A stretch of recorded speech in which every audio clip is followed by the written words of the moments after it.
아프리카 주니치 야머슈터 제공, 대한민국 청소년의회 뉴스 박민주 기자. 필자는 학교에서 교육학개론 수업을 듣고 있는데 이를 수강하면서 빌리 엘리어트 영화를 보게 되었다.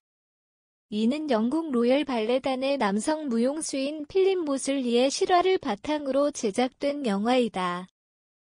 간략한 줄거리, 빌리 엘리어트의 주인공 빌리는 탄광촌에 사는 11살의 가난한 소년이다. 아버지의 강요로 매일 권투를 배우고 있었는데 우연한 기회로 발레 선생님인 윌킨슨 부인의 눈에 띄게 되어 권투를 그만두고 발레 강습을 받게 되었다. 빌리의 아버지는 남자가 발레한다는 것을 이해하지 못하지만 빌리는 발레에 대한 열정과 재능을 보여주며 아버지의 마음을 돌린다. 이후 아버지의 헌신으로 빌리는 로열 발레단의 유명 발레리노가 된다. 영화를 보고 난 후 교육과 배움의 조건에 대해 생각해 보았다. 교육과 배움을 위한 조건에는 상당히 많은 것들이 존재하지만 이 작품에서 중요했던 조건은 바로 교육자의 편견 없는 인식과 학습자의 배움에 대한 흥미라고 생각한다. 교육과 배움의 조건 1. 교육자의 편견 없는 인식. 영화에 등장하는 인물은 대부분 성차별적 편견이 있다.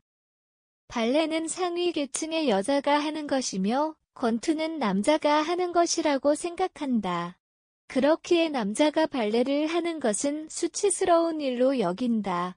하지만 발레 선생인 윌킨스는 이러한 편견이 없는 사람이었다. 배움과 교육에 있어서 남녀를 신경 쓰지 않았으며 상위 계층과 하위 계층 또한 전혀 문제 삼지 않았다. 발레 수업에 기웃거리는 빌리를 바로 수업에 참여시키고 발레 수강료를 내지 못하는 빌리를 위해 1대1로 무료 강습을 해주기도 했다. 심지어는 오디션을 보러 갈 비용까지 지원해주려고 하기도 했다. 만약 윌킨슨 선생님이 다른 사람들처럼 편견이 있던 사람이었으면 빌리는 발레를 시작조차 하지 못했을 것이고 빌리의 능력은 그대로 묻혔을 것이다. 교육과 배움의 조건이 학습자의 배움에 대한 흥미. 다음으로 배움과 교육의 조건에는 학습자의 배움에 대한 흥미가 있다고 생각한다. 빌리는 권투에는 전혀 흥미가 없었고 그렇기에 열심히 하지 않았으며 잘하려고 노력도 하지 않았다.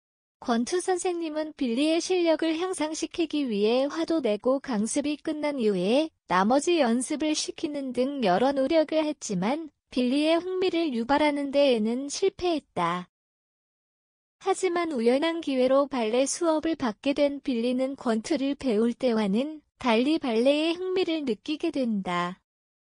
시키지 않아도 매일 아침 저녁으로 집에서 연습하고 심지어는 길을 걸을 때도 스텝 연습을 하곤 한다.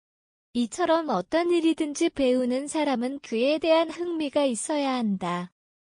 흥미는 배움에 대한 의지를 부여할 뿐 아니라 지속성을 갖게 하기 때문이다. 학습자가 흥미를 느끼게 하기 위해서는 교수자의 흥미를 유발 전략이 매우 중요하다. 본래부터 흥미를 느낄 수도 있지만 잘못된 교수 방법으로 흥미를 잃을 수도 있다. 또한 흥미가 없었지만 적절한 교수 방법으로 흥미를 느끼게 할 수도 있다. 이처럼 빌리 엘리어트를 통해 교육과 배움에는 편견 없는 인식과 학생의 흥미가 매우 중요한 요소로 작용한다는 것을 확인할 수 있었다.